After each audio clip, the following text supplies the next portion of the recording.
Muli na namang hinagupit ng malakas na bagyo ang Pilipinas. Ito ang bagyong Christine na nagdulot ng malawakang pinsala sa mga ari-arian at kumitil ng mga buhay. Naapektuhan din ang mga artista sa bagyo, lalo na ang mga nakatakdang events at proyekto sa showbiz. The Philippine Showbiz List presents mga apektado ng bagyong Christine sa showbiz. Juan Carlos Labajo.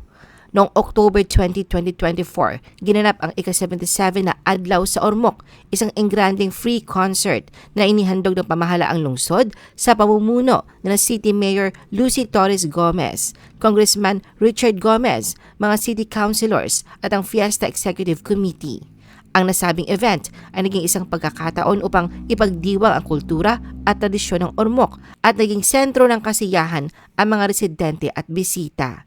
Isa sa mga espesyal na panauhin ng concert ay si Juan Carlos J.K. Labajo. Siya ang nagbigay ng saya at aliw sa mga taga-Ormoc, ngunit hindi inaasahan na ang masamang panahon ay darating.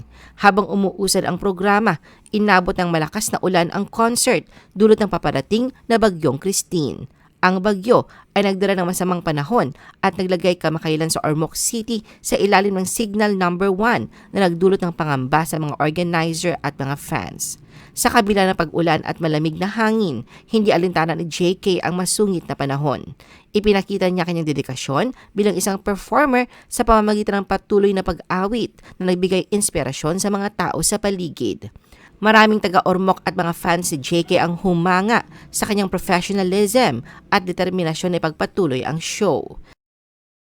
Parokya ni Edgar Band. Noong October 23, 2024, naging bahagi ng balita ang bandang parokya ni Edgar at ang kanilang frontman si Chito Miranda nang sila ay ma-stranded sa Sorsogon dahil sa pagpasok ng bagyong Christine. Sa kabila ng masamang panahon, ipinakita ni Chito ang kanilang magandang disposisyon sa isang post sa Instagram kung saan nagbahagi siya ng litrato ng kanilang grupo habang naliligo sa ulan. Ang mga ngiti sa kanilang mga mukha ay tila nagpapahayag na hindi hadlang ang bagyo upang mag-enjoy sa bawat sandali ng kanilang karanasan. Ayon sa ulat, naantala ang kanilang flight pabalik na Maynila dahil sa sama ng panahon. Ipinahayag din ni Chito sa kanyang post na hindi sila pinayagang makapaglibot sa Sorsogon dahil sa patuloy na pagbuhos ng malakas na ulan. Isa ang Bicol Region, partikular ang Sorsogon sa mga matinding na apektuhan ng bagyong Christine at itinaas na ang Signal Number 2 sa northeastern portion ng Sorsogon kung saan naruroon ang banda. Bilang bahagi ng kanilang pagbisita, ang parokya ni Edgar nag-perform sa konsyerto sa Kasanggayahan noong October 21, 2024 bilang pagdiriwang ng 50th Kasanggayahan Festival. Kasama nila nag-perform sina Skustakli at Flo G na talagang pumatok sa mga tagahanga.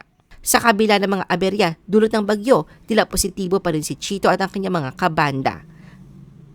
Bida Kapamilya in Cagayan. Dahil sa masamang panahon na dulot ng bagyong Christine, ibinahagi ni DJ Jaiho sa kanyang Facebook page ang anunsyo ng ABS-CBN na ipagpaliban muna ang event na Bida Kapamilya, tampok ang cast ng teleseryeng Pamilya Sagrado. Ang event na nakatakda sana noong October 22 at 23, 2024 sa Cagayan ay kinansela upang matiyak ang kaligtasan ng mga kapamilya stars at mga fans. Ayon sa ABS-CBN, mahalaga ang kaligtasan at seguridad ng lahat kaya't pinabuti na ipagpaliban ang Bida Kapamilya. Inaasahan ng network na magbibigay sila ng bagong petsa para sa nasabing event upang patuloy na makapaghatid ng saya at tuwa sa mga kapamilya. Siniliksik, Bulacan. Humingi ng paumanhin ng pamunuan ng Tanghalang Metropolitan Pambansang Komisyon para sa Kultura at Mga Sining o NCCA, Pambansang Komisyong Pangkasaysayan ng Pilipinas o NHCP, at ang palalawigang tanggapan ng kasaysayan, sining, kultura at turismo ng Bulacan dahil sa pagpapaliban ng Siniliksik, Bulacan na nakatakdang ipalabas sa Metropolitan Theater nitong Miyerkules, October 23, 2024 mula 1 p.m. hanggang 6 p.m. Ang dahilan ng pagkakaantala ay ang hindi inaasahang epekto ng bagyong Christine na nagresulta sa pagkakaantala ng maraming aktibidad. Sa pabatid na inilathala sa official Facebook page ng Metropolitan Theater, pinapayuhan ang mga followers na manatiling nakatutok para sa mga susunod na anunsyo kaugnay ng muling pagpapalabas ng mga dokumentaryong pelikula ng Siniliksik, Bulacan. Ipinahayag din na ang lahat ng rehistradong manonood ay mananatiling valid ang kanilang mga tiket para sa bagong schedule ng palabas. Nagpasalamat ang pamunuan at nanawagan para sa kaligtasan ng lahat sa gitna ng masamang panahon. Mr. Grand Philippines 2024. Dahil sa pananalasa ng bagyong Christine, inanunsyo ng presidente na patimpalak na si Rex Bellarmino noong Miyerkules ng umaga, October 23, 2024 na ipagpaliban ang Coronation Night ng Mr. Grand Philippines 2024. Ang naturang event na nakatakda sana sa Biyernes, October 25, 2024 sa Metro 10 Ortigas, Pasig City ay muling i-reschedule. Hangad ng organisasyon ang kaligtasan at kapakanan ng lahat ng mga kalahok, kaya ang desisyon na ipagpaliban ang event ay naging importante. Siniguro din ng pamunuan na ang mga tiket na nabili na ay maaari pa rin gamitin sa bagong schedule ng event, kaya't hindi na kailangan ng pagpapalit. Kung nais naman ng refund, tatanggapin nila ang kahilingan ng walang abala. Sa ngayon, masigasig na nagtatrabaho ang kanilang team para ma-finalize ang bagong petsa ng Finals Night kung saan magtitipon-tipon ang lahat upang ipagdiwang ang kahusayan at pagkakaiba-iba sa isang ligtas na kapaligiran. Para sa anumang katanungan tungkol sa refund ng ticket o ang bagong petsa ng event, maaari makipag-ugnayan sa kanilang official Facebook page. Sparkle Auditions. Dahil sa bagyong Christine, naglabas ng official na pahayag ang Sparkle GMA Artist Center patungkol sa Sparkle Auditions na nakatakda sana sa Biyernes, October 25, 2024. Ayon sa kanilang anunsyo, ipagpapaliban ang nasabing auditions bilang pag-iingat para sa kaligtasan ng lahat ng kalahok at mga staff. Ang bagong petsa at mga detalye kaugnay ng Sparkle Auditions ay iaanunsyo sa mga susunod na araw.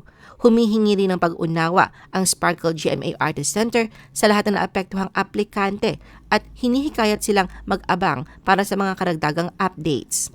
Pinapaalalahanan ang publiko na manatiling ligtas at sumunod sa mga abiso ng lokal na pamahalaan hinggil sa paparating na bagyo. Cinema. Isa sa mga mahalagang plataporma ng pelikulang Pilipino ang lubhang naapektuhan ng bagyong Christine at ito ay ang mga sinihan. Ayon sa isang Facebook post ng Cinema Exhibitors Association of the Philippines noong October 23, 2024, ang malakas na bagyo ay pinalubog ang isang mall sa Bicol Region. Sa araw na yon, 8 pelikula nakatagdang ipapalabas sa mga lokal na sinihan. 2 rito ay mga gawang Pinoy, ang Sinag Maynila Audience Choice na Talahib at ang Friendly Fire na pinagbibidahan ni Loisa Andalio at Colleen Garcia Crawford. Ngunit dahil sa hagupit ng bagyo, kakaunti lamang ang mga ngahas na manood sa mga sinihan. Sa kasagsagan ng kalamidad, ito ay isang malaking dagok, hindi lamang sa mga pelikulang Pilipino, kundi pati na rin sa mga banyagang pelikula na ipinapalabas. Ang ganitong sitwasyon ay nagbibigay ng hamon sa industriya ng pelikula, lalo na't umaasa ito sa pisikal na presensya ng mga manonood upang makabawi mula sa mga pagkatalo noong mga nakaraang taon.